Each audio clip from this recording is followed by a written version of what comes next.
ہر قسم کے روحانی جسمانی مسائل اور وظائف کے لیے پیر اقبال قریشی چینل کو سبسکرائب کریں۔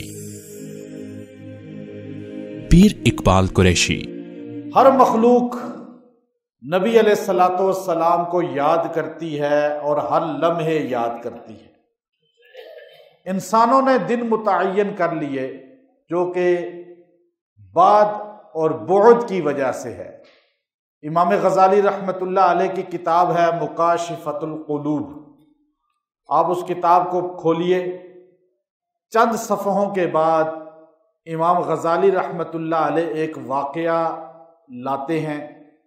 کہ حضرت داؤد علیہ السلام تشریف فرما تھے، زبور کی تلاوت فرما رہے تھے کہ زبور کی تلاوت کرتے کرتے آپ کی نگاہ پڑی ایک کیڑے پر، اور وہ کیڑا کبھی دیوار پہ چڑھنے کی کوشش کرتا تھا اور کبھی نیچے گر جاتا تھا، اور زبور کی تلاوت کے دوران پرندے آ کر آپ کے سر پہ معلق ہو جاتے تھے، ہرن آ کر پاس کھڑی ہو جاتی تھیں، بھیڑیے آ کر رونا شروع کر دیتے تھے۔ سیدنا داؤد علیہ السلام کو لحن داودی اللہ نے عطا فرمائی تھی، لیکن جب آپ نے بار بار تلاوت کے دوران اس کیڑے کو گرتے ہوئے دیکھا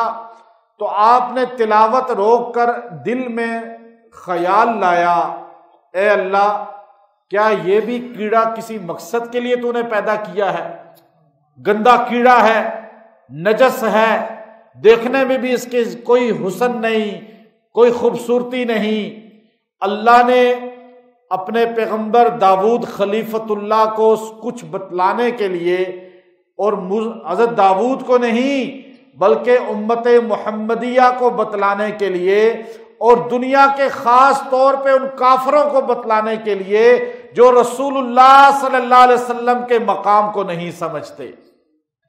اللہ نے داؤد علیہ السلام کے سامنے اس کیڑے کو قوت گویائی عطا فرمائی۔ امام غزالی لکھتے ہیں اس کیڑے نے بولنا شروع کیا اور کہنے لگا، داؤد آپ اللہ کے پیغمبر ہیں، اللہ نے اپنی مخلوق کو عبث پیدا نہیں کیا، میں کیڑا ہوں، نجس ہوں، حقیر ہوں، لیکن میری مقصد حیات ہے کہ میں رات سے لے کر فجر تک اللہ کی توحید بیان کرتا ہوں تیسرے کلمے کی شکل میں، اور فجر سے رات عشاء تک آخری نبی محمد عربی پہ درود پڑھتا ہوں۔ آپ دیکھیے، کیڑا بھی حضور کی شان سال میں ایک دن بیان کرتا ہے، ایک مہینہ بیان کرتا ہے؟ نہیں، ہر لمحے نبی پہ درود پڑھتا ہے، ہر لمحے درود ہے نبی پر، ہر لمحہ نبی کی یاد ہے۔